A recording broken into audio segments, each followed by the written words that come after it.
Hello friends, welcome to my channel. இன்றைக்கி நம்ம அறுத்து அரைச்ச மீன் குழம்பு எப்படி பார்க்குறதுன்னு பார்க்கலாம். அதுக்கு ஃபர்ஸ்ட்டு ஒரு ஸ்பூன் மிளகு, ஒரு ஸ்பூன் சீரகம், ஒரு 1/4 ஸ்பூன் வெந்தயம், ஒரு 4 காஞ்ச மிளகா, ஒரு 2 ஸ்பூன் தனியாக எடுத்திருக்கேன். இதை நம்ம கடாயில் லோ ஃப்ளேமில் வச்சு நல்லா வாசனை வர அளவுக்கு வறுத்து எடுத்துக்கலாம்.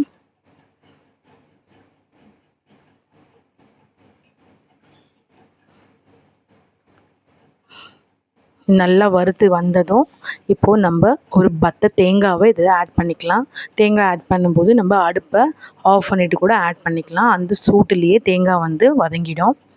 நெக்ஸ்ட்டு அதே கடாயில் ஒரு 3 டேபிள் ஸ்பூன் நம்ம எண்ணெய் சேர்த்திக்கலாம். நான் நல்லெண்ணெய் எடுத்திருக்கேன். நீங்கள் குழம்பு எண்ணெய் எது இருந்தாலும் நம்ம எடுத்துக்கலாம். எண்ணெய் நல்லா சூடானதும் ஒரு 1/2 டீஸ்பூன் கடுகு நல்லா பொரிஞ்சு வந்ததும் ஒரு 1/4 டீஸ்பூன் வெந்தயம், இப்போ ஒரு 1/2 ஸ்பூன் சீரகம் சேர்த்துக்கிறேன். இதெல்லாம் நல்லா பொரிஞ்சு வந்ததும் ஒரு கைப்பொடி பூண்டு சேர்த்துக்கலாம். நெக்ஸ்ட்டு ஒரு கொத்து கருவேப்பிலை. இதெல்லாம் எண்ணெயில் நல்லா வதக்கி விட்டுடலாம். இப்போது ஒரு பெரிய சைஸ் வெங்காயத்தை நீல வாக்கில் கட் பண்ணி வச்சுருக்கேன், அதை ஆட் பண்ணிக்கலாம். இந்த வெங்காயத்துக்கு உப்பு சேர்த்து வதக்கி எடுத்துடலாம். வெங்காயம் நல்லா வதங்கி வரணும்.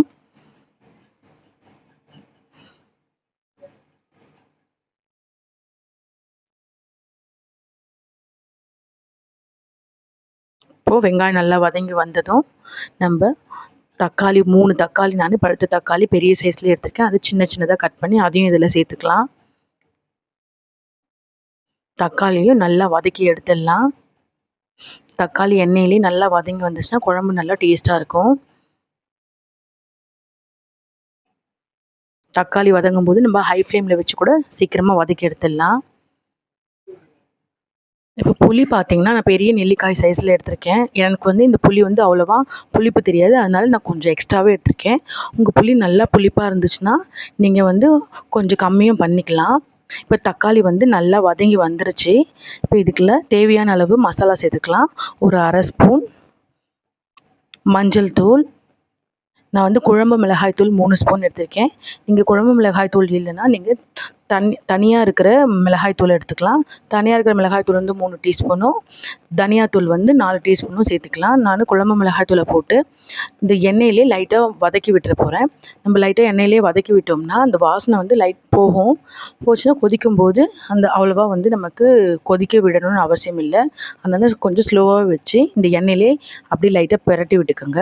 இப்போ தேவையான அளவு தண்ணி ஊற்றிக்கலாம். தண்ணி ஊற்றி ஒரு 5 நிமிஷம் நம்ம இதை கொதிக்க விடலாம். எல்லாம் சுருண்டு கொதிக்க ஆரம்பிக்கும். இப்போ இந்த மாதிரி கொதி வந்ததும் நம்ம அரைச்சி விட்டுருக்கோம் பார்த்திங்களா, அந்த மசாலாவை இதில் சேர்த்துக்கலாம். இந்த மசாலா சேர்த்தோன்னே கொஞ்சம் திக்காக இருக்க மாதிரி தான் இருக்கும். நம்ம எப்படியும் புளியை கரைச்சி ஊற்ற போகிறோம், அதனால இந்த டைமில் தண்ணி ஊற்றணும்னு அவசியம் இல்லை. நான் அந்த ஜாரை கழுவின தண்ணி தான் ஊற்றிருக்கேன்.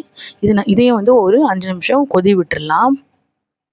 நல்லா கிளறி விட்டு அடி பிடிக்காத மாதிரி கொதிக்க விட்டுருங்க. அடிக்கடி கிளறி விட்டுட்டே இருங்க, இல்லைன்னா அடி பிடிக்கிற மாதிரி ஆகிடும். இப்போ நல்லா கொதி வந்துருச்சு. இப்போ நம்ம புளி கரைச்சி வச்சுருக்கோம் பார்த்திங்களா, உங்களுக்கு எந்த அளவுக்கு திக்னஸ் வேணுமோ அந்தளவுக்கு புளி கரைச்சி ஊற்றிக்கோங்க.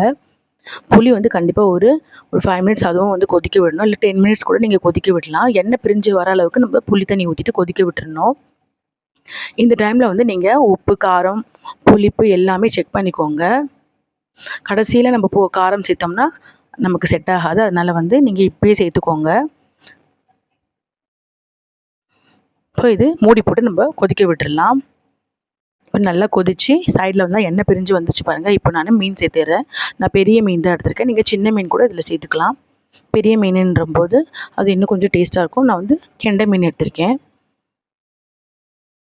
நீங்கள் கடல் மீன் கூட சேர்த்துக்கலாம், நான் ஆற்று மீன் சேர்த்துருக்கேன். இப்போது இதை மூடி போட்டு இதையும் ஒரு 5 மினிட்ஸ் வேக விட்டுடலாம். இப்போ பாருங்கள் நல்லா வெந்து வந்துருச்சு. நான் எல்லாமே இதில் போட்டிருக்கேன், தலை, வால் எல்லாமே இதில் போட்டிருக்கேன். அதெல்லாம் போட்டிங்கன்னா கண்டிப்பாக டேஸ்ட்டாக இருக்கும். கண்டிப்பாக ட்ரை பண்ணி பாருங்கள். அதுவும் நல்லா ஊற குழம்பு நல்ல டேஸ்ட்டாக இருக்கும். லைட்டாக கொத்தமல்லி தூவி விட்டுக்கலாம். கண்டிப்பாக ட்ரை பண்ணி பாருங்கள் இந்த குழம்பு. தேங்க்ஸ் ஃபார் வாட்சிங்.